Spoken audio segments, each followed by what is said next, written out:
Hello everyone, ಎಲ್ಲರಿಗೂ ನಮಸ್ಕಾರ. Welcome back to my YouTube channel. ನಾನು ನಿಮ್ಮ ಸುನೀತಾ ಮಾತಾಡ್ತಾ ಇರೋದು. ಇವಾಗೆಲ್ಲ ಚಳಿ ಇದೆಯಲ್ವಾ, ಸೊ ಅದಕ್ಕೋಸ್ಕರ ಸಬ್ಬಕ್ಕಿ ಸೊಪ್ಪಿನ ಬೋಂಡ ಹೇಗೆ ಮಾಡೋದು ಅಂತ ತೋರಿಸ್ಕೊತೀನಿ ಬನ್ನಿ. ಒಂದು 4 ಈರುಳ್ಳಿನ ನಾನು ಸಣ್ಣಕ್ಕೆ ಹಚ್ಚಿಟ್ಕೊಂಡಿದ್ದೀನಿ. ಸ್ವಲ್ಪ ಕರಿಬೇವಿನ ಸೊಪ್ಪು, ಸ್ವಲ್ಪ ಕೊತ್ತಂಬರಿ ಸೊಪ್ಪು, 2 ಮೆಣಸಿನ್ಕಾಯಿ ತೊಗೊಂಡಿದ್ದೀನಿ. ಯಾಕೆಂದರೆ ನಾನು ಚಿಲ್ಲಿ ಪೌಡರ್ ಯೂಸ್ ಮಾಡ್ತಾಯಿದ್ದೀನಿ, ಅದಕ್ಕೋಸ್ಕರ. ಇದು ಬಂದು ನಿಮಗೆ ಸಬ್ಬಕ್ಕಿ ಸೊಪ್ಪನ್ನ ಸಣ್ಣಕ್ಕೆ ಹಚ್ಚಿ ಇಟ್ಕೋಬೇಕು.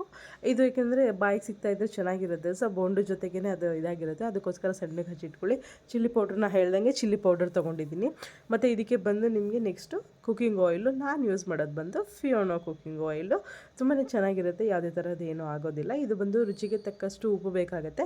ಆಮೇಲೆ ಕಡಲೆ ಹಸಿಟ್ಟು ಯೂಶ್ವಲಿ ಬೋಂಡಕ್ಕೆ ಬೇಕೇ ಬೇಕು. ನಾನು ಇಲ್ಲಿ ಸ್ವಲ್ಪ ಅಕ್ಕಿ ಹಿಟ್ಟು ಕೂಡ ತೊಗೊಂಡಿದ್ದೀನಿ. ಯಾಕೆ ಅಂತಂದರೆ ನಾನು ಸೋಡಾ ಯೂಸ್ ಮಾಡಲ್ಲ, ಸ್ವಲ್ಪ ಕ್ರಿಸ್ಪಿ ಇರಲಿ ಅಂತ ಅಂದ್ಬಿಟ್ಟು ನಾನು ಯೂಸ್ ಮಾಡ್ತಾಯಿದ್ದೀನಿ. ಇದೆಲ್ಲ ಇದಕ್ಕೆ ಬೇಕಾಗಿರೋ ಇಂಗ್ರೀಡಿಯೆಂಟ್ಸು. ಬನ್ನಿ ಇವಾಗ ಕಲಿಸ್ಕೊಳ್ಳೋದಕ್ಕಿಂತ ಮುಂಚೆ ಫಸ್ಟು ಒಂದು ಬಾಣಲಿಯಲ್ಲಿ ಸ್ವಲ್ಪ ಎಣ್ಣೆನ ಇಟ್ಬಿಡೋಣ. ಅದು ಕಾಯೋವಷ್ಟರಲ್ಲಿ ನಾವು ಇದನ್ನು ಕಲಿಸ್ಕೊಬೋದು. ಸೊ ಇವಾಗ ಏನು ಮಾಡೋದು, ಸ್ವಲ್ಪ ಮೀಡಿಯಮ್ ಸ್ಲೋ ಫ್ಲೇಮಲ್ಲೆಲ್ಲ ಇಟ್ಕೊಂಡು ನಾನು ಇದನ್ನು ಬಿಸಿ ಮಾಡೋಕ್ಕೆ ಇಟ್ಟಿದ್ದೀನಿ. ಇದು ಬಿಸಿ ಆಗೋ ಅಷ್ಟರಲ್ಲಿ ನಾನು ಒಂದು ಬಾಣಲಿಗೆ ಆವಾಗಲೇ ಏನು ಹಚ್ಚಿಟ್ಕೊಂಡಿದ್ದೀನಲ್ಲ, ಈರುಳ್ಳಿ, ಆಮೇಲೆ ಕೊತ್ತಂಬರಿ, ಕರಿಬೇವು, ಹಸಿಮೆಣಸಿನ್ಕಾಯಿ, ಸ್ವಲ್ಪ ಚಿಲ್ಲಿ ಪೌಡರು, ಉಪ್ಪು.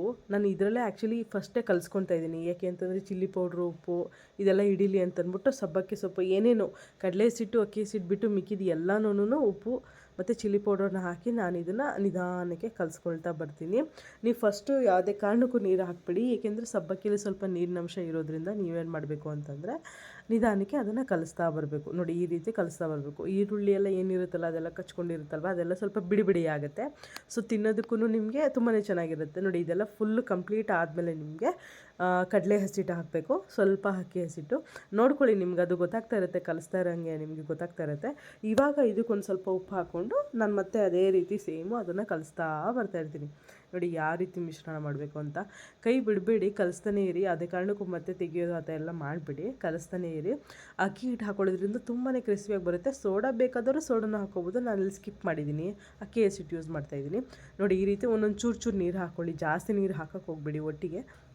ಈ ರೀತಿ ಸ್ವಲ್ಪ ಸ್ವಲ್ಪ ನೀರು ಹಾಕ್ಕೊಂಡು ನೀವು ಕಲಿಸ್ತಾ ಬರ್ತಾ ಇರಬೇಕು. ತುಂಬ ತೆಳ್ಳಗೆ ಮಾಡ್ಕೊಬೇಡಿ. ನನಗೆ ಯಾಕೋ ಒಂದು ಸ್ವಲ್ಪ ಕಡಲೆ ಹಸಿಟ್ಟು ಕಡಿಮೆ ಅನಿಸ್ತು, ಅದಕ್ಕೋಸ್ಕರ ಮತ್ತೆ ನಾನು ಕಡಲೆ ಹಸಿಟ್ಟು, ಸ್ವಲ್ಪ ಅಕ್ಕಿ ಹಸಿಟ್ಟು, ಇನ್ನೊಂಚೂರು ಉಪ್ಪು ಏನಾದರೂ ಬೇಕಂದರೆ ನಾವು ಉಪ್ಪು ಸೇರಿಸ್ಕೊಳ್ಳಿ. ಗೊತ್ತಾಗುತ್ತಲ್ಲ, ಟೇಸ್ಟ್ ನೋಡ್ಕೊಳ್ಳಿ. ಮತ್ತು ಇದನ್ನು ಇನ್ನೊಂದು ಸ್ವಲ್ಪ ನೀರು ಹಾಕ್ಕೊಂಡು ನಾನು ಕಲಿಸ್ಕೊಳ್ತಾ ಬರ್ತೀನಿ.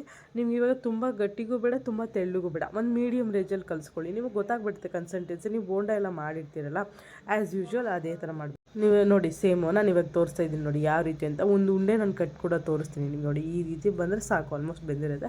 ಈಗ ಈ ಕಡೆ ಎಣ್ಣೆಗೆ ಇಟ್ಟಿದ್ನಲ್ವ ನಾನು ಬಿಸಿಗೆ, ಇದು ಇವಾಗ ಕಾದಿರುತ್ತಾ ಅಂತ ನೋಡೋಣ ಬಡಿ. ಒಂಚೂರು ಹಾಕಿ ನೋಡಿ, ನಿಮ್ಗೆ ಅದು ಗೊತ್ತಾಗುತ್ತೆ, ಅದು ಮೇಲ್ಗಡೆ ಬರುತ್ತೆ. ಸೊ ಇದು ಬಂದು ಎಣ್ಣೆ ಕಾದಿದೆ ಅಂತ ಅರ್ಥ. ಇವಾಗ ನೀವು ಒಂದೊಂದಾಗಿ ನಿಧಾನಕ್ಕೆ ಎಣ್ಣೆಯಲ್ಲಿ ಅದನ್ನು ಬಿಡ್ಕೋಬೇಕಾಗತ್ತೆ. ನೋಡಿ, ನಾನು ಯಾವ ರೀತಿ ಬಿಡ್ತಾಯಿದ್ದೀನಿ ಅಂತ ತೋರಿಸ್ತಾ ಇದ್ದೀನಿ ನಿಮಗೆ. ಈ ರೀತಿ ಬಿಟ್ಕೋಬೇಕು ಒಂದೊಂದನ್ನೇ. ನಾನು ಫಸ್ಟ್ ಅಲ್ವಾ, ಸೊ ಅದು ಉಪ್ಪು ಖಾರ ಎಲ್ಲ ಟೇಸ್ಟ್ ನೋಡ್ಕೊಳ್ಳೋಣ ಅಂತಂದ್ಬಿಟ್ಟು ಜಸ್ಟ್ ಒಂದು ಸ್ವಲ್ಪ ಹಾಕ್ಕೊಂಡಿದ್ದೆ. ಬಟ್ ತುಂಬಾ ಚೆನ್ನಾಗಿ ಬಂದಿತ್ತು. ಉಪ್ಪು ಒಂಚೂರು ಕಡಿಮೆ ಆಗಿತ್ತು, ಸೊ ನಾನು ಉಪ್ಪನ್ನ ನೋಡ್ಕೊಂಡು ಹಾಕ್ಕೊಳ್ಳೋಣ ಅಂತಂದ್ಬಿಟ್ಟು ಕಡಿಮೆನೇ ಹಾಕಿದ್ದೆ ಮುಂಚೆನೇ. ಸೊ ಇದು ನೋಡಿ, ಈ ರೀತಿ ಬೇಯ್ತಾ ಇರುತ್ತೆ. ನಿಮ್ಗೆ ಇದೊಂದು 2 ನಿಮಿಷ ಆದಮೇಲೆ ನೀವು ಇದನ್ನು ಈ ರೀತಿ ಎತ್ಕೋಬೇಕು, ಏಕೆಂದರೆ ತಳ ಹಿಡಿದು ಬಿಡುತ್ತೆ. ಒಂದು 2 ನಿಮಿಷ ಆಗಿದ ತಕ್ಷಣ ನೀವು ಮತ್ತೆ ಇದನ್ನು ಉಲ್ಟಾ ದಬಾಕಬೇಕು. ನೋಡಿ, ಈ ರೀತಿ ಆಗುತ್ತೆ. ಇದಾದಮೇಲೆ ನಿಮ್ಗೆ ಇದೊಂದು ಸ್ವಲ್ಪ ಕಲರ್ ಚೇಂಜ್ ಆಗುತ್ತೆ ಬರ್ತಾ ಬರ್ತಾ. ಮತ್ತು ಆ ಬಬಲ್ಸ್ ಏನು ಬರ್ತಾ ಇರುತ್ತಲ್ಲ ಸ್ಟಾರ್ಟಿಂಗ್ ನೀವು ಹಾಕಿದಾಗ, ಆ ಬಬಲ್ಸ್ ಕಡಿಮೆ ಆಗ್ತಾ ಬರುತ್ತೆ. ಆಗ ಕಡಿಮೆ ಆಗಿದೆ ಅಂತಂದರೆ ಇದ್ರದ್ದು ನಿಮಗೆ ಬೆಂದಿದೆ ಅಂತ ಅರ್ಥ. ಅದು ನಿಮ್ಗೆ ಅದರಲ್ಲಿ ಅದು ಬಂದಾಗ ನಿಮಗೆ ಬೆಂದಿದೆ ಅಂತ ಅರ್ಥ ಆಗಿರುತ್ತೆ. ನೋಡಿ, ಇವಾಗ ಇನ್ನೊಂದು ಚೂರು ಲೈಟ್ ಇದೆ, ಹಂಗೆ ಸೇಮ್ ಅದೇ ಥರ ಅದಾಯಿತು. ಇವಾಗ ಅದು ಮುಗೀತು. ನಾನು ಇನ್ನೊಂದು ಒಬ್ಬೆನೂ ಹಾಕ್ಕೊಂಡಿದ್ದೀನಿ. ಆ್ಯಕ್ಚುಲಿ ಇನ್ನೊಂದು ಒಬ್ಬೆನೂ ಒಟ್ಟಿಗೆ ನಿಮಗೆ ತೋರಿಸ್ತೀನಿ. ಎರಡೂ ಇದೇ ರೀತಿ ಇನ್ನೊಂದು ಒಬ್ಬೆನೂ ಹಾಕ್ಕೊಂಡಿದ್ದೀನಿ. ಸೇಮ್ ಅದೇ ರೀತಿ ಬಿಡ್ತಾ ಹೋಗಿ. ಇವಾಗ ಒಂದು ಸ್ವಲ್ಪ ಜಾಸ್ತಿ ಬಿಡಿ. ನೋಡಿ, ಬಬಲ್ಸ್ ಯಾವ ರೀತಿ ಇದೆ ಅಂತ ಅಂದ್ಬಿಟ್ಟು ನೀವು ಸ್ಟಾರ್ಟಿಂಗ್ ಹಾಕ್ದಾಗ ಬಬಲ್ಸ್ ಜಾಸ್ತಿ ಇರುತ್ತೆ. ಇದು ಯಾವಾಗ ಬೇಯ್ತಾ ನಿಮ್ಗೆ ಇದಾಗುತ್ತಲ್ವ, ಆಗ ಬಬಲ್ಸ್ ಕಡಿಮೆ ಆಗುತ್ತೆ. ನಿಮ್ಗೆ ಆಟೋಮೆಟಿಕ್ಲಿ ಅದು ಬೆಂದಿದೆ ಅಂತ ಅರ್ಥ ಆಗುತ್ತೆ. ಮತ್ತು ನೀವಿದು ಬೆಂದಿದೆ ಅಂತ ಹೇಗೆ ಗೊತ್ತಾಗುತ್ತೆ ಅಂತಂದರೆ, ಅದರಲ್ಲಿ ನೀವು ಎತ್ತುತ್ತೀರಲ್ಲ, ಅದರಲ್ಲಿ ಎಣ್ಣೆ ಒಂದು ಅದೇನು ಕಡಾಯಿ ಇದೆ ಅದರಲ್ಲಿ, ಆ ಸೌಟಲ್ಲಿ ನೀವು ಅದು ಎತ್ತಾಗೇ ಕರಮ್ ಅಂತ ಸೌಂಡ್ ಬರುತ್ತೆ. ನೋಡಿ, ಕಲರ್ ಈ ರೀತಿ ಸೊಪ್ಪು ಬಸಿಯೋ ತಪ್ಪಲೆ ಇರುತ್ತಲ್ವ, ಅದಕ್ಕೆ ನೀವು ಹಾಕೋಬೋದು. ಇದೇ ರೀತಿ 3 ವೀಡಿಯೋಸ್ಗಾಗಿ ನನ್ನ ಸಬ್ಸ್ಕ್ರೈಬ್ ಮಾಡ್ಕೊಳ್ಳಿ. Thank you for watching.